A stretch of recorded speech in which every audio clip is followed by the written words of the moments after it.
संसद में महिला आरक्षण बिल लाया गया है, वह स्वागत योग्य कदम है। मुख्यमंत्री नीतीश कुमार।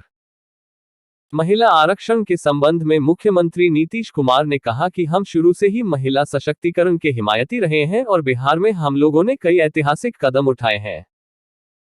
वर्ष 2006 से हमने पंचायती राज संस्थाओं और वर्ष 2007 से नगर निकायों में महिलाओं को 50% आरक्षण दिया।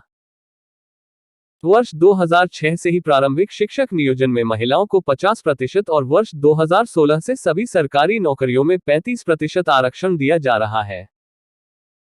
वर्ष 2013 से बिहार पुलिस में भी महिलाओं को 35% आरक्षण दिया जा रहा है। आज बिहार पुलिस में महिला पुलिसकर्मियों की भागीदारी देश में सर्वाधिक है। बिहार में मेडिकल एवं इंजीनियरिंग यूनिवर्सिटी के अंतर्गत नामांकन में न्यूनतम 33% सीटें छात्राओं के लिए आरक्षित की गई हैं। ऐसा करने वाला बिहार देश का पहला राज्य है। हम लोगों ने वर्ष 2006 में राज्य में महिला स्वयं सहायता समूहों के गठन के लिए परियोजना शुरू की, जिसका नामकरण जीविका किया। बाद में तत्कालीन केंद्र सरकार द्वारा इसकी तर्ज पर महिलाओं के लिए आजीविका कार्यक्रम चलाया गया। बिहार में अब तक 10,47,000 स्वयं सहायता समूहों का गठन हो चुका है, जिसमें 1,30,00,000 से भी अधिक महिलाएं जुड़कर जीविका दीदियां बन गई हैं। मुख्यमंत्री ने कहा, हमारा मानना है कि संसद में महिला आरक्षण के दायरे में अनुसूचित जाति एवं अनुसूचित जनजाति की तरह पिछड़े और अति पिछड़े वर्ग की महिलाओं के लिए भी आरक्षण का प्रावधान किया जाना चाहिए। प्रस्तावित बिल में ये कहा गया है कि पहले जनगणना होगी तथा उसके पश्चात निर्वाचन क्षेत्रों का परिसीमन होगा तथा इसके बाद ही इस प्रस्तावित बिल के प्रावधान लागू होंगे। इसके लिए जनगणना का काम शीघ्र पूरा किया जाना चाहिए। जनगणना तो वर्ष 2021 में ही हो जानी चाहिए थी, परंतु यह अभी तक नहीं हो सकी है। जनगणना के साथ जातिगत जनगणना भी करानी चाहिए, तभी इसका सही फायदा महिलाओं को मिलेगा। यदि जातिगत जनगणना हुई होती तो पिछड़े एवं अति पिछड़े वर्ग की महिलाओं के लिए आरक्षण की व्यवस्था को तुरंत लागू किया जा सकता था।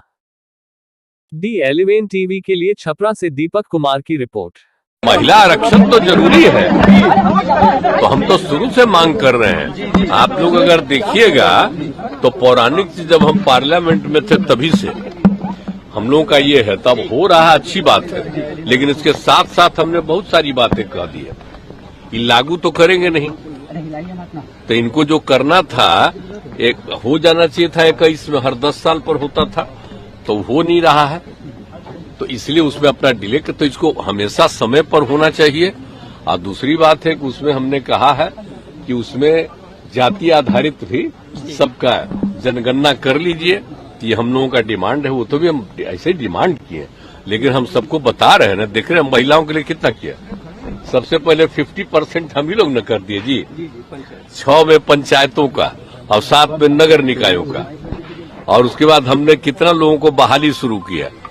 और जब नीचे 5वें क्लास तक की बहाली हो रही थी तो हमने लड़कियों के लिए 50% कर दिया था, महिलाओं के लिए। अब आप सोच लीजिए कहीं था, और बाद में तो फिर हम लोगों ने किया ही, सब जगह बहाली में हम लोगों ने 35% सरकारी में कर दिया, और पुलिस में भी किया 35%, और आज पुलिस में जितना है महिलाएं उतना देश में कहीं है, तो ये सब हम लोग किए।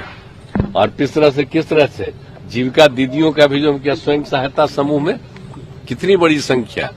तो हम सब जगह जो महिलाओं के लिए जो काम किए हैं, तो इसलिए हम कह रहे हैं कि जरूर उनका होना चाहिए, उनको बिल्कुल मिलना चाहिए आरक्षण। हमारा एक डिमांड है कि जो SC और ST का और पिछड़ा और अति पिछड़ा वर्ग के भी महिलाओं को लोकसभा और विधानसभा सब जगह मिल जाना चाहिए। तो ये हमारा रिक्वेस्ट